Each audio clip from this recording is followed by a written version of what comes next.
Hello friends, બહુ રાહ જોવી પડી નહીં. ઇન્ટરેસ્ટ પડે હોય ને પછી રાહ જોવી પડે તો ના ગમે. ચાલો કંઈ વાંધો નહીં. આજે 8મું ચેપ્ટર છે, રુદ્રનું સ્વર્ગમાં આગમન. બ્રહ્માની ધારણા પ્રમાણે મૈથુની દુનિયાનો વિસ્તાર ઠીક થઈ રહ્યો હતો, પણ હજી નારદ જેવા કેટલાક મોક્ષ ધર્મને અનુસરનાર હશે એવો ભય પણ બ્રહ્માને રહેતો હતો. બ્રહ્માએ આનો ઉપાય યોજવાનો નિર્ણય કર્યો. એમણે ઇન્દ્રને બોલાવી દેવોની સભા ભરવાનો આદેશ આપ્યો. સૌ દેવો ઇન્દ્રની સભામાં આવી ગયા. એ પછી બ્રહ્મા ત્યાં પ્રગટ થયા. બ્રહ્માએ દેવો આગળ પ્રજોત્પત્તિનું મહત્ત્વ સમજાવતા કહ્યું, હે ઇન્દ્ર, મનુષ્યો માટે મેં એક નિયમ કર્યો છે, એ તમે સૌ સાંભળી લો. જે મનુષ્ય નિસંતાન હશે એને કદી સ્વર્ગ પ્રાપ્ત થશે નહીં, ભલે પછી એણે ગમે તેટલું તપ કરેલું હોય. હું એક બીજો નિયમ પણ કરું છું. સ્વર્ગમાં આવેલા જીવને પણ પ્રતિવર્ષ નિયત સમયે શ્રાદ્ધ દ્વારા પોતાના કુટુંબીજનો તરફથી અંજલિ મળ્યા કરવી જોઈએ. એ સિવાય એ જીવ સ્વર્ગના સુખો ભોગવવા માટે સમર્થ થશે નહીં. પ્રજોત્પત્તિ માટેના આ 2 નિયમો સાંભળીને દેવગણ આનંદિત બની રહ્યો. ઇન્દ્રએ પિતામહના વખાણ કરતાં પ્રાર્થના કરી, હે જગત પિતા, તમે આ નિયમ કરીને મૈથુની સૃષ્ટિનું મહત્ત્વ ખૂબ જ વધારી દીધું છે. આમેય આપે મનુષ્ય લોકમાં સંતાન પ્રાપ્તિની ઝંખના તો પ્રબળ રૂપેમાં મૂકી જ છે, છતાંય કેટલાક લોકો મોક્ષનો માર્ગ પસંદ કરી તપોનિષ્ઠ બની રહે છે. પણ હવેથી આ નિયમ આવતા સૌ કોઈને ફરજિયાત પ્રજોત્પત્તિ કરવી પડશે, પછી ભલે એ મનુષ્ય પાછલી જિંદગીમાં તપધારી બની રહે. બ્રહ્માની સ્તુતિ કરતી આખી દેવસભા તાળીઓ પાડતી ખુશખુશાલ બની રહી. પ્રજાપતિ દક્ષ તો વળી આનંદના ઉદ્ગારો પણ મોટેથી કાઢતો હતો. ધન્ય હો, ધન્ય હો. જ્યારે નારદ પોતે સાવ મૂંગા લાગતા હતા. એ જ વખતે પવનની ઝાપટ પ્રવેશતી હોય એ રીતે કોઈ એક ભૂત જેવી આકૃતિએ સભાગૃહમાં પ્રવેશ કર્યો. ઇન્દ્ર સુદ્ધા ડરી ગયા. ઇન્દ્રને કે દેવોને રુદ્રની ઉત્પત્તિની ખાસ ખબર ન હતી. ભૂતો તથા પ્રેતોની દુનિયા વિશે સાંભળ્યું હતું, પણ પૃથ્વી ઉપરના એ અદૃશ્ય જગતનું જ્ઞાન હજી દેવો પાસે આવ્યું નહોતું. આ હિસાબે દેવસભાના મનથી તો આ કોઈ ચમત્કારી વ્યક્તિ જ હતી. હેબતાઈ ગયેલો દ્વારપાળ પણ ધ્રુજતો સભામાં આવીને પોતાના લાચારી દેખાડતો હતો. બ્રહ્મા તરત જ ઓળખી ગયા. સિંહાસન ઉપરથી ઊભા થતાં કહેવા લાગ્યા, અહો અહો રુદ્ર ભગવાન, પધારો પધારો. રુદ્રે બ્રહ્મા આગળ ઉપસ્થિત થતાં જ કહ્યું કે હે પિતા, આપની આજ્ઞા મુજબ મેં ઘોર તપ કરીને મૈથુની સૃષ્ટિ ઉત્પન્ન કરવાની સિદ્ધિ પ્રાપ્ત કરી છે. મને આપ આજ્ઞા આપો, હવે મારે શું કરવાનું છે? બ્રહ્મા હસવા લાગ્યા. રુદ્રનો ઉપહાસ કરતા એ રીતે કહ્યું કે પુત્ર, મૈથુનની સૃષ્ટિ તો ક્યારની અસ્તિત્વમાં આવી ગઈ છે. પૃથ્વી ઉપર મનુષ્યો, પાતાળમાં નાગલોક અને સ્વર્ગમાં આ બધા દેવો મૈથુનની સૃષ્ટિનું જ સર્જન છે. બ્રહ્માએ રુદ્રને પુત્ર કહીને સંબોધ્યા કે દેવોનો ભય નીકળી ગયો. એ બધા હસવા લાગ્યા. મહાદેવનું ત્રીજું લોચન ચમકી ઉઠ્યું. એ જાણે કે ડઘાઈ ગયા હોય એ રીતે દેવોથી ખચોખચ ભરાયેલી આ સભાને ચકડવકડ આંખે જોવા લાગ્યા. એમનો ક્રોધ ઉભરાઈ ઉઠ્યો. એમણે પોતાના હાથના પ્રહારથી જ પોતાના લિંગને કાપી નાખ્યું. આ સાથે જ દેવોની સભા ખળભળી ઉઠી. પૃથ્વી જાણે ડોલતી હોય એ રીતે બધું ઊંચું નીચું ને હાલક હુલક થઈ મચી ગયું. કોઈને સમજ ન પડી ઇન્દ્રની આ સુધર્મા નામની સભા પોતે ડોલમડોલ થાય છે કે આસપાસમાંનું સ્વર્ગ ડોલી રહ્યું છે, કે ચેતના જ પોતે વિભ્રમમાં પડી ગઈ છે. શરીરની અંદર પણ વેદનાનો પાર ન હતો. બ્રહ્મા વસ્તુસ્તુતિ પામી ગયા. બ્રહ્માંડ આખું ડોલતું જોઈને રડમસ અવાજે હાથ જોડીને રુદ્રને વિનવવા લાગ્યા, ક્ષમા કરો, ક્ષમા કરો, હે મહાસમર્થ રુદ્ર, હે ત્રણેય લોકના નાથ, આપ આપની ઇન્દ્રિયને ફરીથી ધારણ કરો. લોકોની અંદર હાહાકાર મચી ગયો છે. કૃપા કરો, ઇન્દ્રિય ધારણ કરો, ઉલ્કાપાત શાંત કરો. રુદ્ર હજી કોપેલા જ હતા. એમણે ત્રાડ નાખી, શું કામ? ઇન્દ્રિય ધારણ કરવાનું પ્રયોજન જ શું છે? બ્રહ્મા, એક સૃષ્ટિમાં બીજી સૃષ્ટિ કેવી રીતે સંભવી શકે? બ્રહ્માએ કહ્યું, ભગવાન, એ વખતે આપે આરંભેલા તપના પ્રતાપે જ મારી સામે અર્ધનારીશ્વર રૂપ પ્રગટ થયું હતું, અને પછી મેં આપની જ પ્રેરણાથી કામદેવને ઉત્પન્ન કરી મૈથુની સૃષ્ટિનો આરંભ કર્યો હતો. ક્ષમા કરો, આપના લિંગને આપ ફરીથી ધારણ કરો. આજથી આપના આ લિંગનું સ્વરૂપનું પૂજન થશે. પૃથ્વી ઉપર મંદિરો રચાશે અને મંદિરોમાં લિંગ સ્વરૂપે આપની સ્થાપના થશે. હે પ્રભુ, ઇન્દ્રિયને ધારણ કરો, ત્રણેય લોક ઉપર કૃપા કરો. આ બધા દેવો તેમજ પૃથ્વી અને પાતાળ બલકે અસ્તિત્વમાં આવેલું મૈથુની જગત આખું અઘોર વેદના વેઠી રહ્યું છે.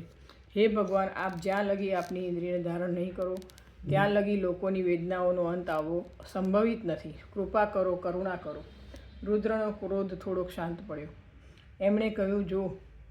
એમણે જોયું તો ઇન્દ્ર અને દેવો સુદ્ધા અસહ્ય એવી કોઈ વેદનાને લીધે આક્રંદ કરી રહ્યા હતા. અંતસ્થ થઈને જોયું તો પૃથ્વી અને પાતાળ સુદ્ધા મહાદેવના દુઃખને અનુભવી રહ્યા હતા.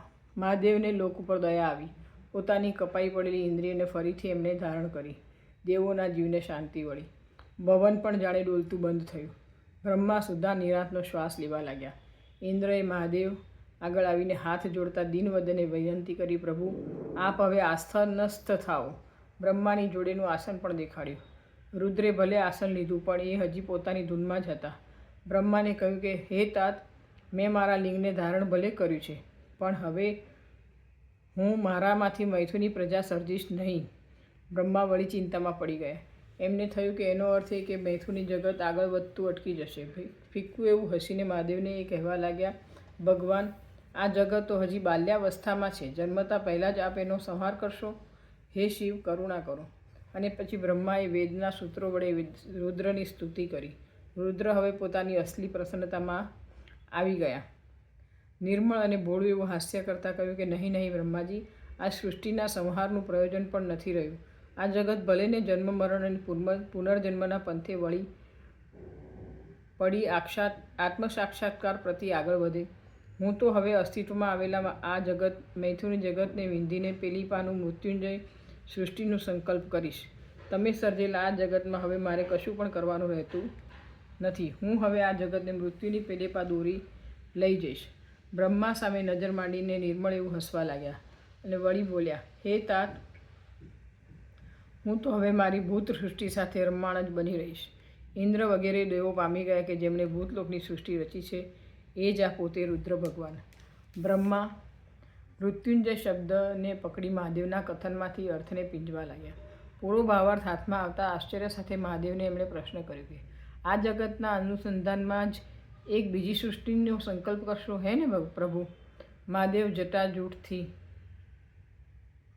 ભરેલું પોતાનું માથું ડોલાવતા ગયા અને કહેતા ગયા કે હા હા, એમ જ થશે, એમ જ હશે. મૃત્યુને વરેલા મૈથુની જગતનો હું ગુરુ બનીશ અને જ્ઞાનના માર્ગે અમરતા તરફ દોરી જઈશ. ઇન્દ્ર વગેરે દેવોને જ નહીં, બ્રહ્માને પણ મહાદેવની આ વાત અતિ લાંબા કાળની લાગતી હતી. એમણે સૌએ મહાદેવની આ વાતનો સ્વીકાર કરવા ખાતર કર્યો. બ્રહ્માએ પૃથ્વીની આ ધન્યતા હશે એમ કહી મહાદેવના ગુણગાન ગાઈને આ વાત પૂરી કરી અને અંતમાં કહ્યું કે હે શિવ, આપ આ મૈથુની જગતને આશીર્વાદ આપો. મહાદેવ હસ્યા અને કહ્યું, માગો. બ્રહ્માએ કહ્યું, આપ ભલે આપની ભૂત સૃષ્ટિમાં નિવાસ કરી રહો, પરંતુ જ્યારે જ્યારે ધર્મનો હ્રાસ થતો હોય ત્યારે આપ અશરણના શરણરૂપ બની રહો. મહાદેવ બોલ્યા, તથાસ્તુ. જટાજૂથ માથું પ્રસન્નતામાં ડોલાવા લાગ્યા. દેવોને હવે આ ઓલિયા ભગવાન ઉપર પ્રેમ થવા લાગ્યો. ઇન્દ્રને ખ્યાલ આવ્યો, સ્વર્ગની અંદર રુદ્ર ભગવાનની આ પહેલવહેલી પધરામણી થઈ છે, મારે એમનું પૂજન કરવું જોઈએ. એણે કહ્યું કે ભગવાન, આપ મારા પર કૃપા કરો, મને આપના પૂજનની આજ્ઞા આપો. મહાદેવ બોલ્યા, જેવી તારી ઈચ્છા. આ જ વખતે બ્રહ્માનું ધ્યાન મહાદેવની જટા ઉપર ગયું. જુએ છે તો જટાજૂથમાં 3 પાંદડીવાળું પર્ણ હતું. બ્રહ્માએ એ ઓળખી લીધું. બીલીના ઝાડનું પાંદડું હતું. બ્રહ્માને મનોમન હસવું આવ્યું. આ ભગવાને મોટા મોટા કાંટાવાળા બિલ્વ વૃક્ષની નીચે બેસીને તપ કરેલું લાગે છે. બ્રહ્માએ ઇન્દ્રને કહ્યું કે હે અદિતિપુત્ર, તું આ રુદ્ર ભગવાનનું પુષ્પોની સાથે બિલ્વ વૃક્ષના પર્ણો વડે પૂજન કર. બ્રહ્માનું વચન સાંભળી મહાદેવ પ્રસન્નતાથી ડોલી ઉઠ્યા. સાધુ સાધુ. ઇન્દ્રએ રુદ્રનું પૂજન કરવાનું શરૂ કર્યું. બ્રહ્માની સાથે દેવગણે સુમધુર મંત્રોચ્ચાર સાથે શિવની સ્તુતિ કરવા માંડી. પૂજન વિધિ પૂરી થતાં પ્રસન્ન થયેલા મહાદેવ બોલ્યા, હે દેવો, તમે સુમધુર લય સાથે વેદ મંત્રોથી મારી સ્તુતિ કરી છે. તમે આજથી સુરગણ કહેવાશો. ઇન્દ્ર સુરપતિથી સંબોધાશે અને આ સ્વર્ગ પણ સુરલોકથી ઓળખાશે. હે ઇન્દ્ર, તારું સિંહાસન 3 લોકમાં ઉત્કૃષ્ટ ગણાશે. વળી તું આ 3 લોકનો અધિપતિ બનીશ. તારું સામર્થ્ય અમાપ હશે. તું માત્ર તપ અને પુણ્યના પ્રભાવથી જ જીતી શકાઈશ, અન્યથા નહીં. મહાદેવના વરદાનથી ઇન્દ્ર સહિત દેવોમાં આનંદ મંગળ વર્તી રહ્યું. બ્રહ્માને પણ આજે જ જાણે પ્રતીતિ થઈ સ્વર્ગ બરાબર સ્થપાઈ ગયું છે.